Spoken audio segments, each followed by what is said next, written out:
In 1965, Martin Seligman and his colleagues were doing research on classical conditioning, or the process by which an animal or human associates one thing with another. In the case of Seligman's experiment, he would ring a bell and then give a light shock to a dog. After a number of times, the dog reacted to the shock even before it happened. As soon as the dog heard the bell, he reacted as though he'd already been shocked. But then, something unexpected happened. Seligman put each dog into a large crate that was divided down the middle with a low fence. The dog could see and jump over the fence if necessary. The floor on one side of the fence was electrified, but not on the other side of the fence. Seligman put the dog on the electrified side and administered a light shock. He expected the dog to jump to the non-shocking side of the fence. Instead, the dogs lay down. It was as though they had learned from the first part of the experiment that there was nothing that they could do to avoid the shocks, so they gave up in the second part of the experiment. Seligman described their condition as learned helplessness, or not trying to get out of a negative situation because the past has taught you that you are helpless. After the dogs didn't jump the fence to escape the shock, Seligman tried the second part of his experiment on dogs that had not been through the classical conditioning part of the experiment. The dogs that had not been previously exposed to the shocks quickly jumped over the fence to escape the shocks. This told Seligman that the dogs who lay down and acted helpless had actually learned that helplessness from the first part of his experiment. What does that have to do with humans?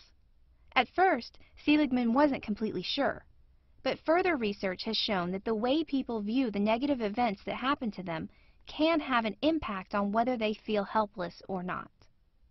Let's look at an example. Imagine that you just failed a math test.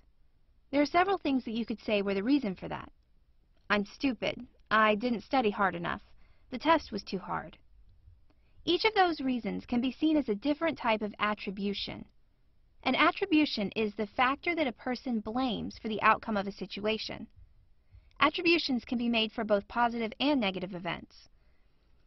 Psychologists have discovered that there are specific types of attributions that cause learned helplessness. The attributions most likely to cause learned helplessness are internal, stable, and global. An internal attribution is any attribution that gives the cause of an event as something to do with the person as opposed to something in the outside world. For example, if you believe you failed a test because you're stupid, that's an internal attribution. Compare that to believing that the test was hard. That's an external attribution. You're blaming the test, which is outside of your control.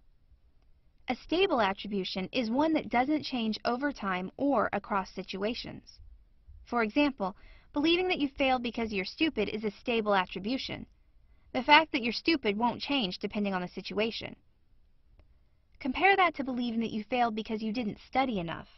That's not a stable attribution, because next time you can change that and study more. Finally, a global attribution is the belief that the factors affecting the outcome applies to a large number of situations, not just one of them. For example, believing you failed a test because you're stupid is a global attribution because it is true in that class and in many others. However, if you believe that you failed a test because you're bad at that particular subject, it is specific. Just because you failed the math test doesn't mean that you'd fail an English test. As we said before, learned helplessness is most likely to be caused by attributions that are internal, stable, and global. In the example above, the attribution most likely to contribute to learned helplessness is the belief that you failed because you're stupid. Of course, a single test is probably not going to cause learned helplessness, but many studies have been done showing the effect of negative events over time. For example, one study showed that children who regularly did badly in math became convinced that they were bad at math and that there was nothing they could do. The resulting learned helplessness meant that they stopped trying to do well in math. It became a self-fulfilling prophecy where they gave up and, as a result, continued to struggle in math. Another study looked at learned helplessness in college freshmen. It's believed that many freshmen struggle academically because they make attributions that lead to learned helplessness. To combat this, researchers randomly selected freshmen to receive instruction on how things like intelligence and success change over time. The result? Those freshmen who received the instruction had less academic issues than the freshmen who did not. They displayed fewer symptoms of learned helplessness.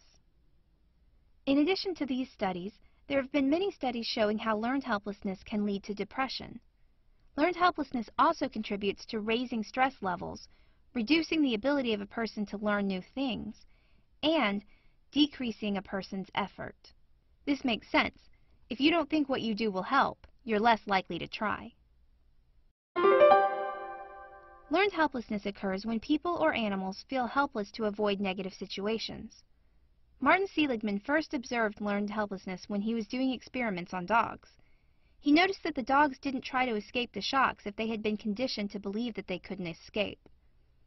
Other psychologists have shown that learned helplessness is most likely to occur if a person makes global, stable, and internal attributions to negative events. Learned helplessness has many effects. It can cause depression and high stress, and can decrease effort and the ability to learn new things.